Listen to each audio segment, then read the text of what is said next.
कथा सुरू होते स्वर्गातील त्या शांत दिव्य प्रांगणातून, जिथे देवतांचा वास, ऋषींचे मंत्र आणि दिव्य प्रकाश यांचे साम्राज्य होते. पण अचानक तो शांत प्रांगण स्तब्ध झाला. कारण होता दुर्योधन. होय, तोच दुर्योधन ज्याला पृथ्वीवर अधर्माचं प्रतीक मानलं गेलं. तोच दुर्योधन आज स्वर्गात उभा होता आणि त्याच्या चेहऱ्यावर अहंकार नव्हता. होता फक्त एक प्रश्न.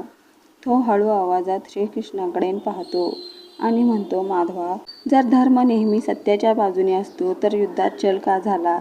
जर युद्ध न्यायाचं होतं तर माझ्या बाबतीत अन्याय का झाला? या प्रश्नाने स्वर्गही थरथरला.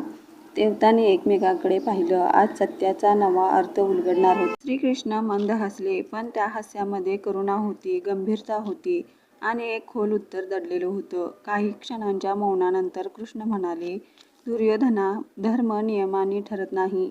धर्म इराद्यावर ओळखला जातो. स्वर्ग पुन्हा शांत झाला. दुर्योधन थांबला नाही. तो पुन्हा विचारतो, मग पांडवांचे इरादे काय होते? त्यांनाही राज्य हवं होतं. मलाही राज्य हवं होतं. माझा इरादा अधर्म आणि त्यांचा धर्म कसा? कृष्ण शांतपणे उत्तर देतात, तुम्हा दोघांनाही राज्य हवं होतं. पण फरक कशासाठी? या प्रश्नात होता. पांडव सत्ता जगकल्याणासाठी पाहत होते. तू सत्ता, अहंकार आणि भीतीसाठी पाहत होतास. दुर्योधन पहिल्यांदाच गप्प झाला. डोळ्यात अस्वस्थता होती. तो म्हणतो, राज्याची इच्छा गुन्हा आहे का? कृष्ण उत्तर देतात, इच्छा गुन्हा नाही, पण इच्छा जेव्हा भीती, ईर्ष्या आणि स्वार्थ जन्माला घालते तेव्हा ती अधर्म बनते. कृष्ण पुढे म्हणाले, पांडवांनी राज्य गमावलं, वनवास भोगला, अपमान सहन केला. पण त्यांच्या मनात विष साचलं नाही. तू मात्र प्रत्येक वेळी स्वतःलाच केंद्रस्थानी ठेवलंस. दुर्योधनाची नजर खाली झुकते. तो पुन्हा विचारतो, पण युद्धात तुम्ही भीमाला माझ्या मांडीवर वार करायला सांगितलं. हे छल नव्हतं का? स्वर्ग पुन्हा स्तब्ध. कृष्ण गंभीर स्वरात म्हणाले, नियम युद्धापूर्वी ठरतात, पण धर्म युद्धात ठरतो. ज्याने आयुष्यभर नियम मोडले त्याला नियम वाचवत नाहीत. तो वार छल नव्हता. तो तुझ्या कर्मांचा परिणाम होता. दुर्योधन आता शांत झाला होता.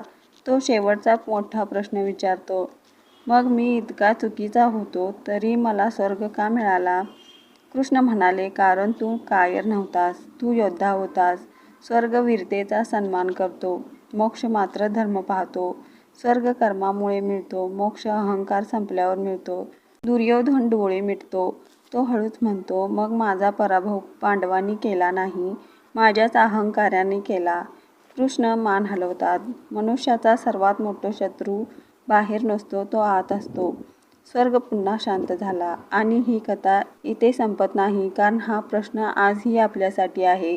आपले निर्णय धर्मातून येतात की आपण आपल्या अहंकारालाच धर्माचं नाव देतो? जर ही कथा तुमच्या मनाला भिडली असेल तर व्हिडिओला लाईक करा. तुमचे विचार कमेंटमध्ये नक्की लिहा आणि अशाच गहन तात्विक कथांसाठी चॅनेलला सबस्क्राईब करा.